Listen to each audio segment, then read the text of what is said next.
আসসালামু আলাইকুম বন্ধুরা, শেরিনার চ্যানেলে দেখুন আজকে একটা খুব সুন্দর মজাদার রেসিপি নিয়ে চলে এসেছি। কি বলুন তো, এটা আজকে চিকেন রান্না করলাম খুব সুন্দর করে কষা কষা করে। কিভাবে রান্না করছি আপনারা দেখতে থাকুন। সবার প্রথমে পেঁয়াজটা আমি লাল করে ভেজে নেব। আর বাড়ির একদম খাঁটি সরিষার তেল ছিল। তেলের কালারটা দেখেছেন? ফিল্টার করা তেল হলে এত সুন্দর কালার চলে আসে, আর বাড়ির তেল হলে তো কথাই হয় না। পেঁয়াজটা আমি ভেজে নিয়ে তারপরে আমি মাংসটা দিয়ে দিলাম। আদা রসুন কিন্তু এখন দেব না, মাংসটা এই সঙ্গে ভাজা ভাজা হয়ে যাবে, সেইটা আরও খেতে ভালো লাগে। আর সঙ্গে আলুটাও দিয়ে দিলাম। এখন আমি যত সময় না এই চিকেনের পানিটা মরবে তত সময় আমি নাড়াচাড়া করতে থাকবো। তাহলে চিকেনের গন্ধটা বিশেষ করে চলে যায়। না তো এই চিকেনের একটা গন্ধ থাকে না, চিকেনের একটা বিশ্রী গন্ধ, ওই গন্ধটা ভালো লাগে না। আর আমি তো সবসময় একটু কম মশলা ব্যবহার করি। অনেকে দেখেছি রান্না করে খুব লাল টকটকে ঝাল করে অনেক মশলা ব্যবহার করে। আমার সবসময় রান্নায় আমার কম মশলা থাকে। আর সেটা ভেবে বলবেন না যে কেমন হবে, কিন্তু কম মশলা হলেও রান্নাটা কিন্তু খারাপ হবে না, ভালোই হবে। আদা রসুনের পেস্টটা আমি দিয়ে দিয়েছিলাম। জীবন মানে জীবন, জীবন এই জীবনটাকে আমরা যদি সঠিকভাবে পরিচালনা না করি, সঠিক দিকে যদি না নিয়ে যেতে পারি, সঠিকভাবে যদি আমরা তৈরি না করতে পারলে বেকার। এই জীবনের কোনো মূল্যহীনের থেকে কম নয়। আচ্ছা দেখেন, আমি গুঁড়ো ঝাল, হলুদ, লবণ সবগুলো দিয়ে দিয়েছিলাম পানিটা মরে যাওয়ার পরে। এখন আমি ধৈর্য ধরে আরও 5 মিনিট কষাতে থাকবো। সঙ্গে সঙ্গে পানি দিয়ে দিলে হলুদ দিয়েই কিন্তু কালারটা দারুণ আসে না। আমি এখন হালকা আঁচে এইভাবে কষাতে থাকবো। আর প্রয়োজন হলে সামান্য একটু পানি দিতে পারেন, যে যেমন পছন্দ করেন। আমি হালকা আঁচটা আস্তে দিয়ে, এমনি পানিটা লবণ দেওয়ার কারণে বেরিয়ে যাবে। কালারটা কিন্তু দারুণ এসেছিলো ঝালটা দেওয়ার কারণে। আমাদের এই জীবনটাকে নিয়ে আমাদের কিভাবে চলা উচিত, কিভাবে পরিচালনা করা উচিত, কিভাবে ভাবে আমাদের আল্লাহ পাক কত আদর করে সৃষ্টি করেছে, সেই হুঁশটাকে হুঁশ করে চলাটাই হচ্ছে বুদ্ধিমানের কাজ। আমরা যদি হুঁশ করে না চলে বেপরোয়াভাবে, আমাদের তো এখন মানুষের জীবনের কি বলেন তো, কেউ কারুর নয়, যেন নিজেদের কি বলবো, নিজের আত্মা নিজের সঙ্গে, তাই নিজের একমাত্র নিজেকেই সবাই এত বুদ্ধিমান হয়ে যাচ্ছে, এত বুঝে যাচ্ছে, এত শিক্ষিত হয়ে যাচ্ছে, মনে যেন নিজেরটা ছাড়া পৃথিবীতে আর কেউ কাউকে চেনে না। শুধু নিজে কি করব, নিজে কি খাবো, নিজে কি পরবো, নিজে কিভাবে টাকা তৈরি করব, এই ছাড়া আমি দেখতে পাচ্ছি আমার যেন মনে হয় কেউ কাউকে না। দেখেন দারুণ তেল উঠে গেছে, তেলটা কিন্তু দারুণ ছেড়ে গেছে। এবারে আমি পানি দেব, আর পানিটা কিন্তু একেবারেই দেব। আলুটা দেখছি, আলুটা যদি না গলে যায় পানিটা দুবার দিতে হবে। এই দেখুন, কিন্তু কালারটা দারুণ চলে আসছে। এইভাবে রান্না করে আপনারা খেয়ে দেখবেন, তারপরে বলবেন। আর সঙ্গে একটু জিরে মরিচ বাটা আমি তো পছন্দ করি, চাইলে দিতে পারেন। আর আমার সময় সুযোগের হিসাবে নির্ভর করে আমি দিই, যেদিন খুব ভালো লাগে সেদিন দিলাম।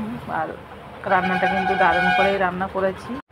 রোডের উপরে বাড়ি বলে সমস্ত বাসগুলো কি এই জায়গাটায় এসেই কি হরেন দিতে হয়, যে আমি আপনাদের সঙ্গে দুটো গল্প করব, কথা বলবো, সেটাও বলতে পারছি না। কারণটা কি বুঝতেই পারে না। ইনশাল্লাহ দেখেন আমার রান্নাটা অনেকটাই এগিয়ে এসছে। এবারে আমি এলাচ লবঙ্গ দিয়ে দিয়েছিলাম, আর হালকা আঁচে আমি আরও 10 মিনিট চাপা দিয়ে রাখবো। আর আমি তো ঝোল রাখবো না, সেইভাবে হয়ে এসছে আমার রান্নাটা। আলুটাও গলে গেছে, আর 10 মিনিট চাপা দিয়ে রাখলেই আলহামদুলিল্লাহ হয়ে যাবে।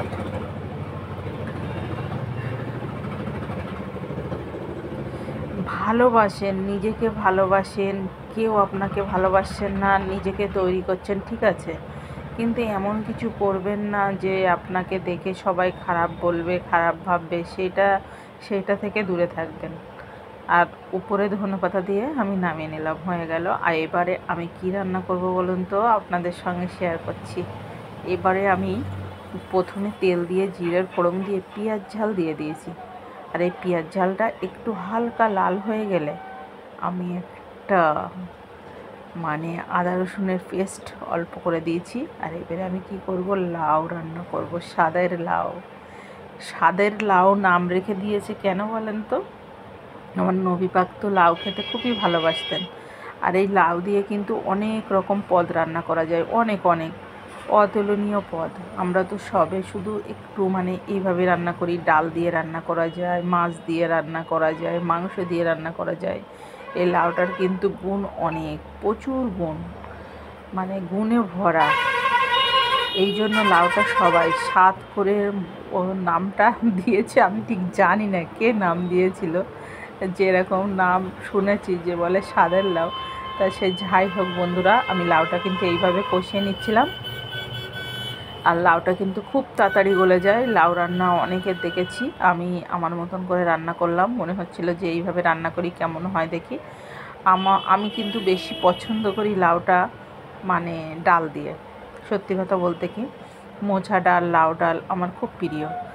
আর মাংস দিয়েও খুব ভালো লাগে।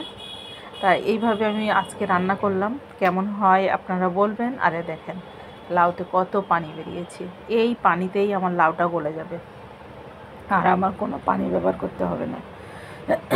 তা আমরা যে আমাদের মনের যে ইচ্ছা, এই যে আমরা অবহেলিত, অপমানিত, এই জন্য মানুষের কাছ থেকে দূরে চলে যায়। সেই আগে প্রতিবেশীদের ভিতরে ভালোবাসা ছিল, মহব্বত ছিল।